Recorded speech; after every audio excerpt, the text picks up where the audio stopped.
I had stood by Christopher Harris through a decade of hardship, sharing every sleepless night under the dim glow of a study lamp, watching him chase his ambitions while we lived on so little. Becoming his wife had been something other women envied, a place of honor I once thought unshakable. But in the 7th year of our marriage, without the slightest hesitation, right before my eyes, he wrote a love letter to another woman. The warmth in my chest turned to ice. I decided then that I would rather be thought dead than live to see more of this betrayal. Later I heard he had knelt at my grave and refused to leave, whispering to the cold stone that he had come to keep me company. When Christopher awoke after being wounded, the sun was already climbing toward midday. His lips were pale, his voice hoarse as he called my name, and for a moment I froze, unsure if I was dreaming. I had been sitting beside his bed all night, unable to close my eyes for fear he might slip away. His sudden movement startled me until he found me with his gaze and murmured that I was there. I took his hand and held it tightly, lifting a cup of water to his lips. Relief softened his features, and he brushed my fingers gently, as if they were something precious he could not let go. His hand shifted and pressed against the wound in his shoulder, making him inhale sharply. In Silver Creek and far beyond, people whispered of how devoted Christopher Harris was to his wife. At a White House banquet, when an assassin attacked, he had wrapped his arms around me and shielded me with his own body, taking a sword through his shoulder.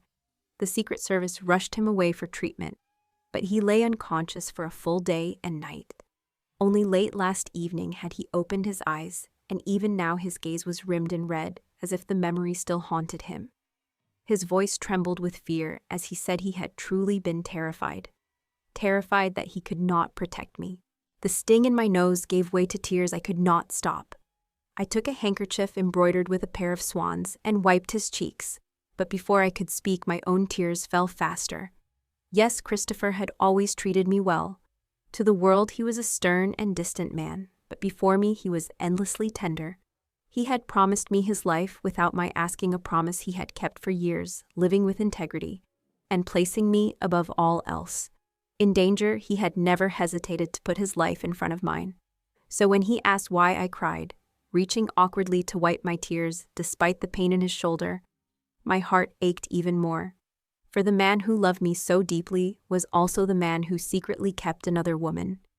When he had lain unconscious in that banquet hall, drenched in blood, I thought I might lose him forever. My heart had seized so tightly I could hardly breathe. I stayed at his bedside, tending to him for a day and night, my own body near collapse. When I finally tried to stand, my vision swam and I nearly fell. Grace Miller, my trusted attendant, caught me quickly, urging me to rest and calling for the doctor. His examination brought news I never expected. I was pregnant, 7 years of marriage, and I had always regretted that we had no child. 2 years ago, I had been diagnosed with a heart condition that left me weaker with each month. Christopher had scoured the country for medicine, even giving his own blood to save me. Now, to find life growing within me, I could hardly contain my tears. I clutched his hand, not knowing whether to laugh or cry. "Christopher, wake up," I whispered. "We have a child now, the one we have longed for." That night he awoke, but instead of joy, I saw restless urgency in his eyes. Calling my name once, he insisted on getting out of bed. Alarmed, I steadied him as he slipped on his shoes. What could possibly be so urgent? His face was pale, his steps unsteady, his voice little more than a rasp. He said it was official business, critical and immediate. At his desk sat a portrait of me he had drawn. I swallowed my words and moved to grind ink for him. Because his left shoulder was injured, I felt a moment's relief that at least his right hand was free to write. The brush trembled slightly, but his strokes came quickly. I glanced at the characters and knew they were not in English. The shapes were intricate, some looping in ways I recognized. My heart stopped. It was the script from her homeland, the one I had secretly learned after our marriage, so that I could understand the letters he received from foreign dignitaries. The lines formed each one a blade, sinking slowly into my chest. My stomach churned, bile rising, and a dull ache bloomed low in my abdomen. My hand shook as I ground the ink, but still I read. "My beloved Vanessa, your husband has survived. Do not worry. Are you and the child well? Wait for me to recover, and I will come to you, longing for the day we reunite. At the bottom, his signature cut across the page with sure, strong strokes. It was as if the sky collapsed above me. The man I had loved all these years was writing to another woman while I stood beside him, helping him craft his betrayal. My eyes were so dry, not a single tear would come. I kept grinding the ink as if I were no more than a machine. When he finally told me to send the letter at once, urgency in every line of his face, I knew that in his mind, there was only her. Perhaps he thought I could not read that script, but I had learned it quietly, hoping to keep up with him in every way. I had never imagined it would be used to wound me. When he called my name again, I realized tears had somehow found their way down my cheeks. I told him I was only worried for him, and the drops fell onto the white linen of his shirt, leaving faint stains. He lay back weary and drifted into sleep, unaware of the storm he had left in me. I sat in silence, my hand over my stomach, bitter that our child had come at such a time. Shall I continue directly with the next part you send, so it flows seamlessly from here? Each word that bled across the paper struck me like a lightning bolt, as if a slow serrated blade were carving through my chest. It became hard to draw breath. My stomach churned and twisted until I thought I would be sick, and a deep ache began low in my abdomen. My hand trembled on the inkstone, my mind numb, while his message revealed itself, line by line. My beloved Vanessa, your husband has escaped danger and writes to you without delay, so you will not worry. I am safe.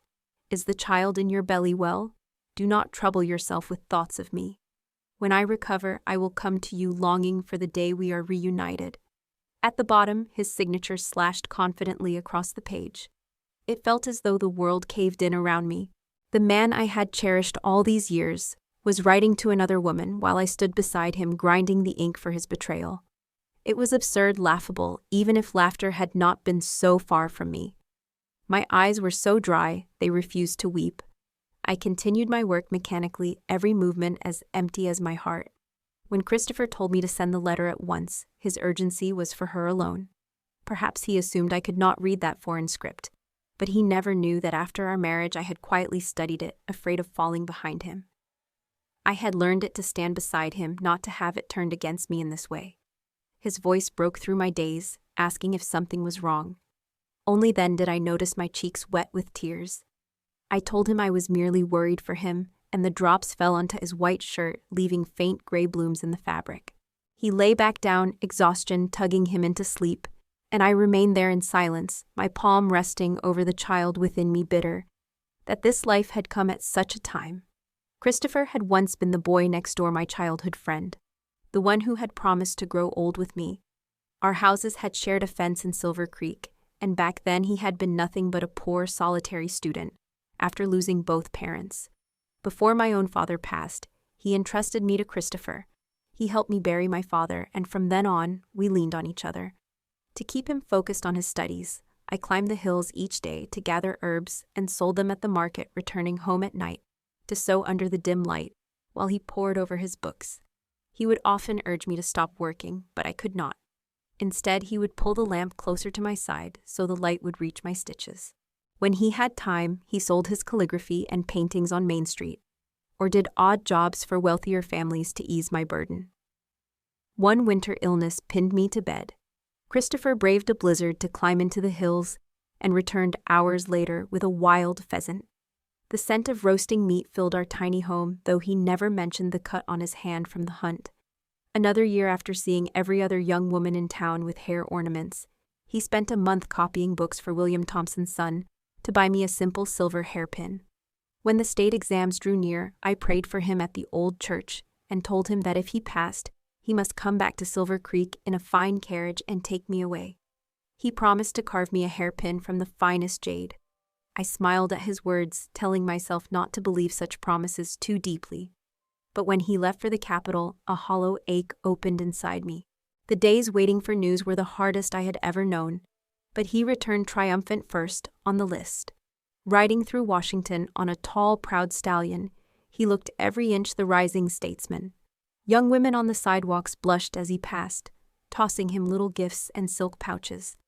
Amid the crowd, he spotted me instantly and raised the worn pouch I had sewn for him years ago, grinning like a general returning from victory. The president granted him an official residence, and he gave me the best wing of the estate. That night his eyes reddened as he told me I would never again need to climb hills for herbs or work my fingers raw at the sewing table. From now on, he said I would be the most radiant wife in the city, and in those days I believed him. I clung to the young man who had filled my days and nights with longing, my face buried against his chest, my voice breaking with emotion. My heart was tangled with 100 unspoken feelings. To me, he was the Christopher Harris of this golden spring full of promise and pride. I, on the other hand, was only a girl from the countryside, a woman whose background was far from his rising world. Could such a union ever truly last? The answer came when the president's most beloved sister set her eyes on him. Before the highest officials, he refused the marriage arranged by the president himself. "Mr. President," he had said, "I am already promised. For the rest of my life, she is the only woman I will ever marry." At that time, he had only just entered the political arena, with no power to shield him from the consequences. The president's face had turned dark with fury, and his order was swift 30 lashes, right there in the open. Christopher collapsed under the blows, bedridden for more than half a month. It was only the president's appreciation for his talents that spared his career from ending that day. I had wept into my handkerchief until it was soaked through my heart, aching for his foolish courage. "You could have been killed," I told him through my tears, but he only smiled, his teeth white in the lamplight. "I am not afraid. Amelia, you are worth giving my life for.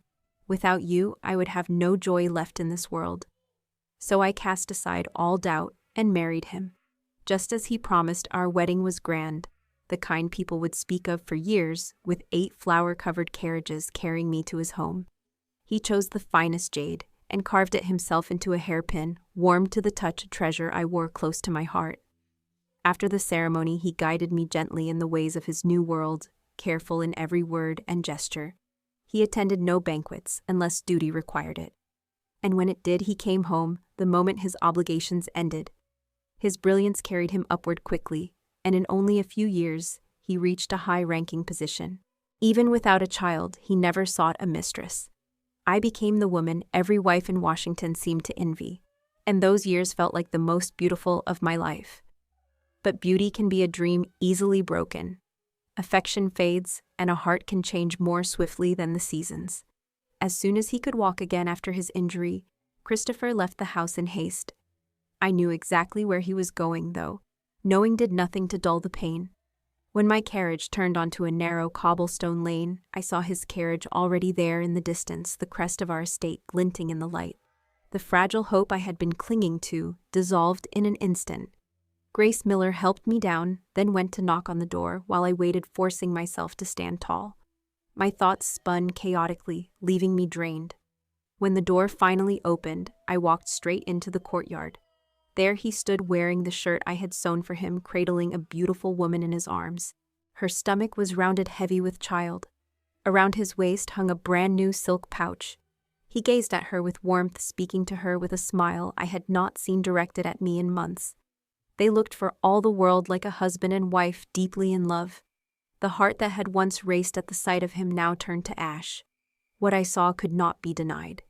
She looked up and asked softly, "Catherine, who is at the door?" The moment they both saw me, my body went cold, my strength draining so quickly that I collapsed into Grace's arms. Christopher froze for a heartbeat before his expression shifted, and he hurried toward me, his voice unsteady. "Amelia, please let me explain." From across the yard, Vanessa Monroe's eyes locked on mine. His hand found mine, trembling. "It's not what you think. I was just foolish for a moment." I forced a hollow smile. His explanation was weak, almost pitiful. His grip tightened on my sleeve as I caught the look in Vanessa's eyes, shock, giving way to fear, then to jealousy. She clutched her handkerchief, eyes rimmed in red, her voice soft and wounded. "Christopher." His gaze darted to her, full of concern, and my tears began to fall. "Vanessa is heavily pregnant," he said at last. "Could you at least let her sit?" The name from his letter thundered in my head. So she was his beloved in the letter. A bitter laugh rose in my chest. If she was his wife, then what were the years between him and me? My chest tightened painfully, stealing my breath. I shook his hand from mine and told Grace to take me away. Whatever lived in my heart for him had just died. Behind me, I heard my name called, his voice heavy with something that might have been pain.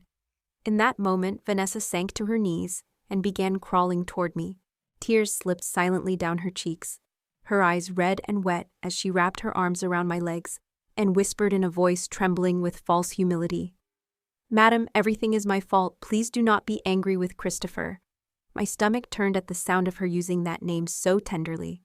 "Vanessa, you are pregnant. Get up," Christopher urged, as he rushed to lift her, his hands gentle on her arms. The touch of his care for her made the bile rise in my throat. At that very moment, a sharp pain shot up my leg, and when I glanced down, I caught the brief flicker of satisfaction in her eyes. She had pinched me deliberately. The sting made me shift my weight, and Vanessa let out a soft cry, pretending to fall backward, catching my sleeve as she went. My footing was already unsteady, and we both lurched forward. Another sharp, deeper pain twisted through my lower belly. Christopher's head snapped toward me, his gaze sharp as a blade, yet without turning back, he bent to help her to her feet.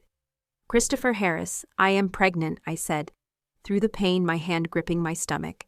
Still, he did not look at me. Only murmured, "Amelia, this is my fault. But the child is innocent. You have always been compassionate. How could you act this way?" His eyes were heavy with disappointment, his voice steeped in quiet reproach. I gave him the only answer I could muster. "Then consider me the kind of woman who would."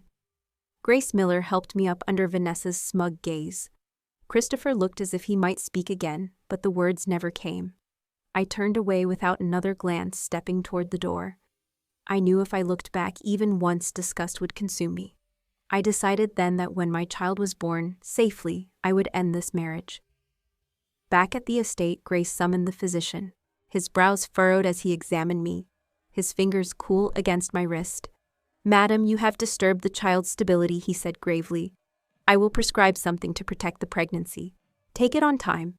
Your health is already fragile. You cannot afford any more shocks." I leaned back against the pillows and nodded numbly. My body had been weak for years. In the second year of our marriage, I had carried a child once before. Christopher's joy had been unrestrained, but the timing was cruel.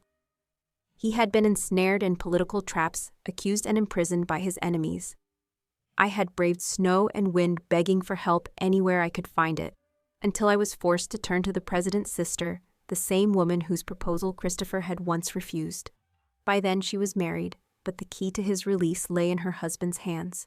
Her revenge for that old humiliation was bitter.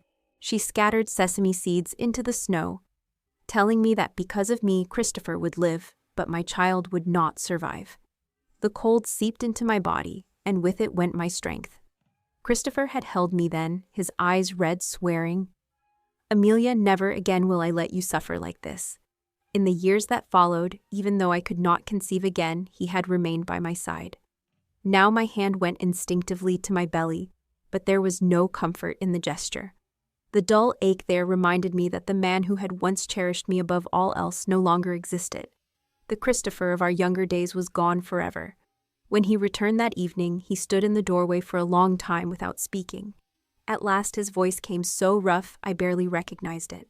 "Amelia, are you all right? I know children have been your deepest sorrow for years, but you should not lie to me just because Vanessa is pregnant." He stood at a distance, his eyes evasive. I understood every word, but together they made no sense. "Christopher Harris, you think I lied to you." The question tore from me like a blade dragged across my heart. He was still the man in the white shirt with the earnest heart I once knew. But now every part of him was changed. "I do not blame you," he said at last. "I only ask one thing. Vanessa is carrying a child. Could you accept her into this home?" His lips trembled before the words settled in the air. My answer was sharp and without hesitation. "Get out, Christopher. You make me sick." I sat up, a bitter laugh catching in my throat, my anger surging until I began to cough. He rushed forward, dropping to his knees beside the bed, his voice taut with concern. "Amelia, please, no matter what, Vanessa is innocent. Could you not show mercy for the child's sake?" His eyes locked on mine, steady and pleading, so much like the day he had once knelt before the president and declared he would never marry another woman. But now all of it was meaningless. Unless I was dead, she would remain a nameless, titleless shadow in this house. Fury roared in my chest, and I seized the pillow behind me, hurling it at Christopher Harris's head. He stayed on his knees, rigid, as if bracing himself, as though fighting for Vanessa's place in his life. I did not yield. I had seen the truth of him, his selfishness, his coldness, and even if my time in this world were short, I would never allow him and Vanessa to display their affections before me. A sharp pulse beat at my temples, each throb fueled by anger. That night when Grace Miller entered carrying my medicine, Christopher finally stood. "Amelia, you're ill, you should rest," he said flatly, before walking out. When the door closed, the tears came in a torrent I could not stop spilling over like a river breaking its banks. Grace's eyes shone with her own grief as she fed me spoonfuls of the bitter tonic. "Madam, how could the master treat you so?" she whispered. I told myself I needed only to endure until the child was born. Then I would leave. In the days that followed, Christopher's manner softened. He seemed determined to undo his wrongs, to make the house feel as if nothing had happened. No matter what he did, I acted as though I saw nothing. Patience has its limits, and in time my unbroken coldness wore him down. One day he blocked my path, his broad frame casting a shadow over me, his gaze sharp. "Amelia, enough. Vanessa cannot wait any longer," he said the words like ice. I looked at the shoulders that had once shielded me for years, knowing they no longer belonged to me. "Christopher Harris, come with me," I said, lifting my eyes to his. A faint smile curling on my lips, the very expression he had once loved. I saw his cold stare falter just slightly. I stepped forward and he followed in silence. "Why are we going to the lake pavilion?" he asked, his voice uneasy. My smile brightened, but inside I felt as though 1,000 needles pricked my heart. The lake pavilion had been built for me in the 3rd year of our marriage, on a small island in the middle of the water, filled with our shared memories. We had never opened it again, having promised that on our 10th anniversary we would celebrate there alone, watching the lotus in full bloom, eating the sweetest seeds, and gazing at the fireworks. When I unlocked the door, it was no longer as it once had been. I went straight to a cabinet and opened a drawer. It had once held the silver hairpin he gave me. Now atop that hairpin sat a bundle of letters and a jade flower, heavy with another woman's perfume. I lifted the letters and turned to him. His face drained of color, beads of sweat breaking across his brow. "Amelia, don't," he said quickly. I opened one anyway. Inside was Vanessa's reply. "My beloved Christopher, your wife is Amelia Reed. But what about me? And what of the lake pavilion you promised would be ours alone?" Every drawer held something, tokens drenched in her scent, pressing down on the relics of my own past, drowning them. "You are despicable," I said evenly, straightening my back before walking away. That night, while Christopher was out looking for her, I lit a match and burned the lake pavilion to the ground. Vanessa had made sure the girl who served me would mention the pavilion in my presence, hoping to force me to withdraw. But I would never leave on her terms.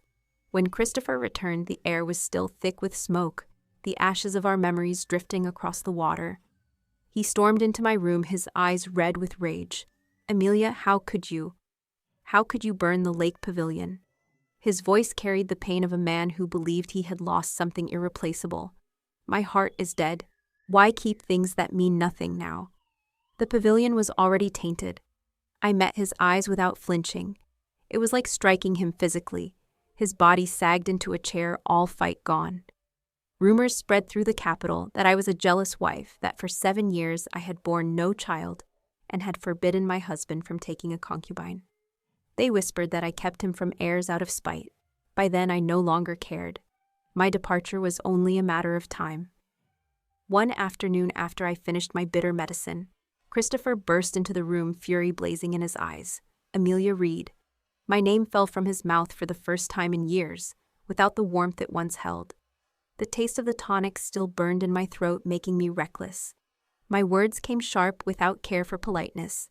"If you came here for Vanessa, then I suggest you keep at least a shred of dignity for both of us." My words only made Christopher Harris's temper flare higher. His voice rose sharp and wounded. "Amelia, how did you become like this? You are no longer the woman I once knew." His grip on my wrist tightened until the veins on his hand stood out, pain shooting through my shoulder. "What madness is this now?" I demanded, struggling to pull free. but his strength held me fast. Vanessa was attacked by an assassin. If I hadn't arrived in time, she and the child would be dead. Amelia Reed. How can you be so cruel that you cannot spare even a weak woman? His fury was like that of a cornered lion, his last shred of reason hanging by a thread. Vanessa. He finally said her name so tenderly that I almost laughed at the absurdity of it. Christopher, let me make this clear. That was not my doing. We stood locked in that standoff, eyes hard, neither yielding. Amelia, I humbled myself to beg you, and still you cannot accept Vanessa and our child. So now I will bring her into this house. His robe swirled as he turned to leave. You will not, I snapped. My voice shook with fury and grief. Her child is yours and mine is nothing, is that it? Pain coiled and twisted inside me, rising from my womb to my chest. Have you not caused enough trouble? He shot back, shoving my hand away so hard I lost my balance and crashed to the floor. The pain tore through me in sharp, relentless waves. Christopher. My stomach. My face drained of color, but he did not turn. His back was rigid as he said coldly, Keep pretending, Amelia. Vanessa will enter this house. Prepare to receive her with respect. Then he left without another glance. His words were thorns piercing straight through my heart. The pain was indescribable, as if something vital inside me had shattered. When Grace rushed in, a pool of blood was already spreading beneath me. My vision blurred and the world slipped away. When I woke, Vanessa was already in the house. Christopher sat beside my bed, unshaven, his temples dusted with gray. His eyes fixed on me with an intensity that made it look as if he might cry. Amelia. You're awake. The sight of him turned my stomach. Where's my child? I asked, my voice cracking. We'll have another, he said softly, his eyes pleading, a tear trembling at the corner. Another, Christopher Harris. Even a beast won't kill its own offspring. You murdered our child with your own hands. I tore my hand from his and sat up, my palm striking his cheek with a crack. Amelia, hit me if you must, he murmured. Let out your anger, but the doctor says your health is fragile. Please, I swear I didn't know you were truly pregnant. I thought you were lying to me. His voice caught as he sank to his knees before my bed. I was too weak to fight him any further. My head swam. My breath came shallow, and I lay back, pressing my face to my knees, as silent sobs tore through me. My child. Again, I had failed to protect my child. Christopher tried everything to coax me into speaking trinkets from the city. Unusual fruits, small luxuries, but I turned away from them all. When he fed me with his own hands, I tipped the bowl over rice and broth spilling onto him. Amelia, please eat something, he urged. If you don't, your body won't survive. I stared past him to the ceiling. If I die, it will only fulfill the wish you both have been waiting for. He looked down, and I couldn't read his thoughts. By day, he never left my side, a shadow anchored to my bed. By night, he still went to her. His care was mechanical, devoid of warmth, a ritual he performed without thought. Then one day he came to me with a small, long-haired kitten in his hands. Its fur was a patchwork of smoke gray and cream like clouds touched by dusk. It was the first thing I accepted from him in a long time.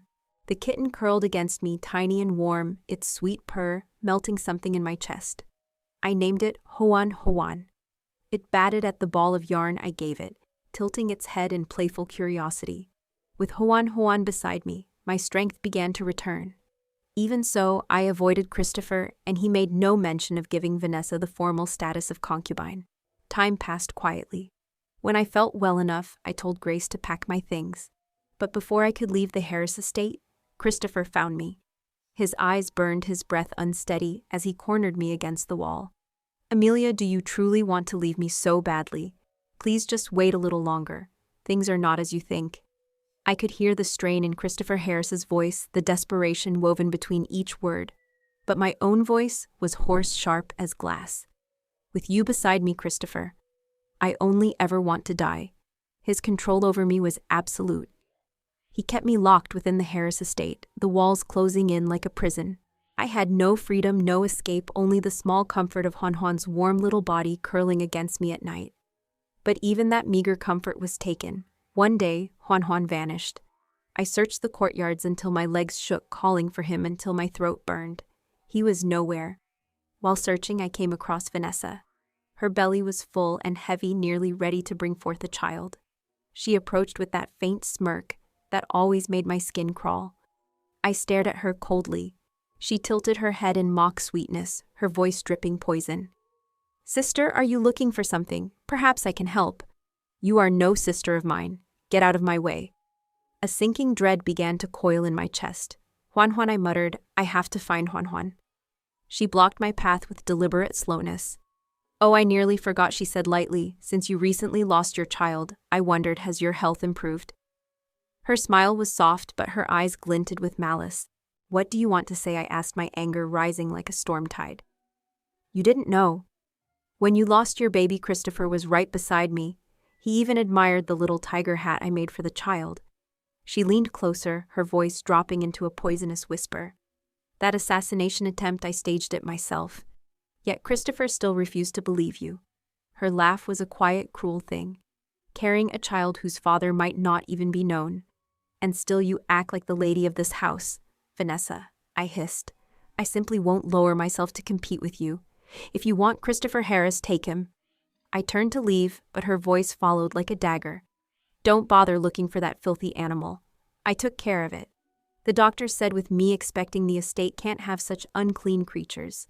Blood pounded in my ears, heat flooding my face. In that instant, I wanted nothing more than to rip her apart.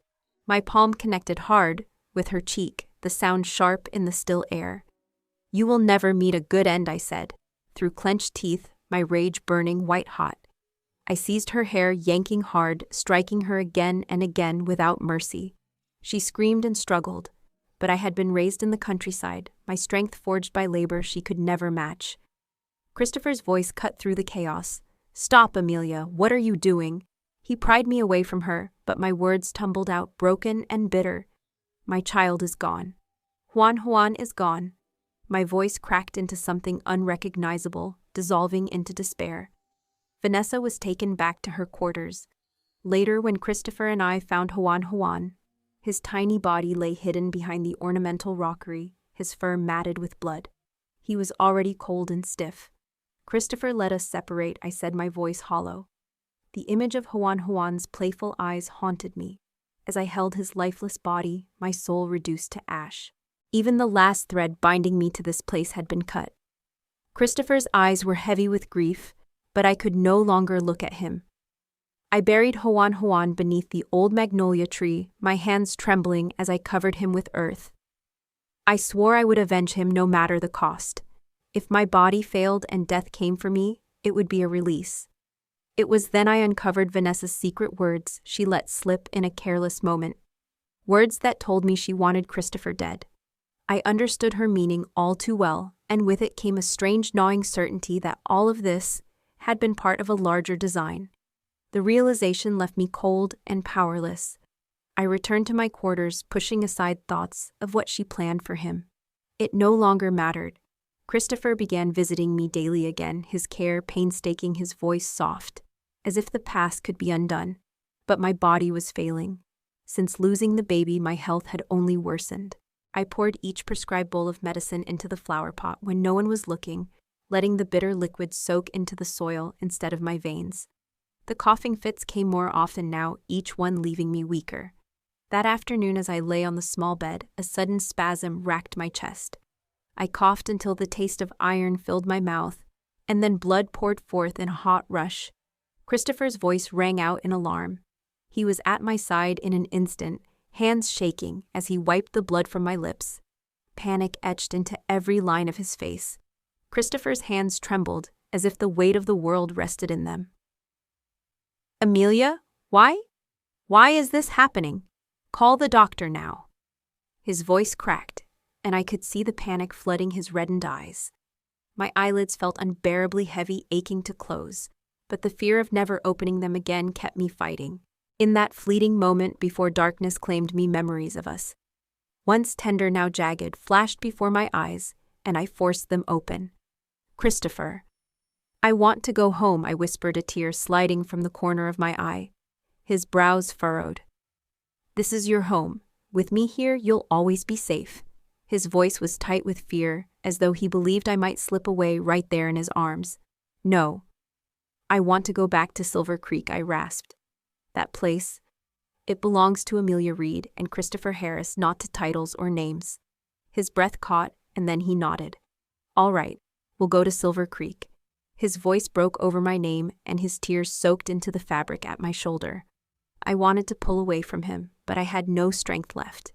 He oversaw every detail of the journey himself, fussing over blankets to keep me warm and parcels of gifts for the villagers' items I had quietly prepared for weeks. Vanessa came too, and the sight of her walking alongside the carriage turned my stomach. Christopher, catching my stare, murmured, "Amelia, when all of this is over, I'll explain everything. Please." His gaze pleaded for my trust. I only nodded, saying nothing.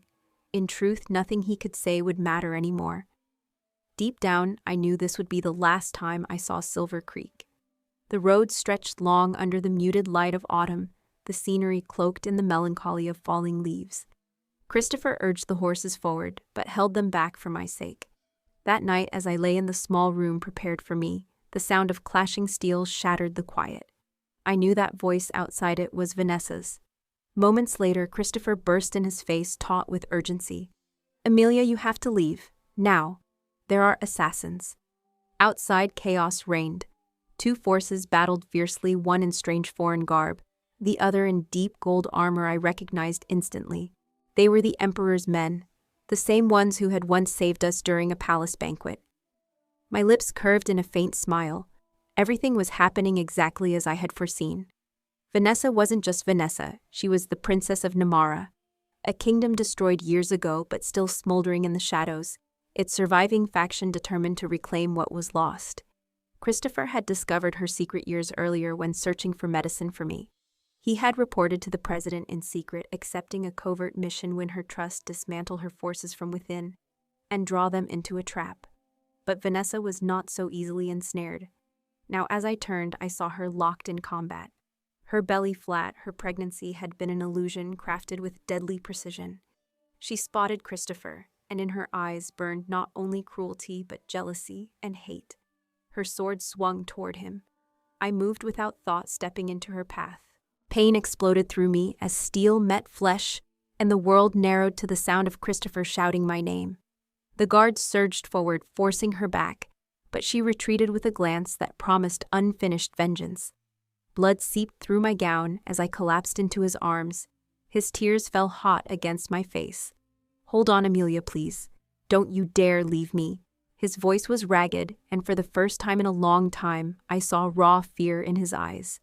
But I had no wish to be saved. I had been waiting for this release, for the perfect moment to vanish from his life forever. Seeing the terror on his face, a flicker of satisfaction warmed me. I summoned what little strength remained. "Christopher, once you took a sword for me. Today I return the favor." He shook his head violently. "No, this doesn't make us even. I've owed you all my life, Amelia. Don't leave me." I turned my face away from his trembling lips. "In the next life, I will still never forgive you." The warmth inside me ebbed, and with it the world began to fade. His cry tore through the night as my body went limp, and the mountains seemed to mourn with him. He buried me behind Silver Creek at the foot of the quiet hill, and every night thereafter he came to drink until he passed out against my gravestone. He said it was the only way I could find my way into his dreams, but he never knew I wasn't dead. After learning Vanessa's secret, I had planned my escape, acquiring a rare draft to mimic death. Dying in his arms was only part of the punishment.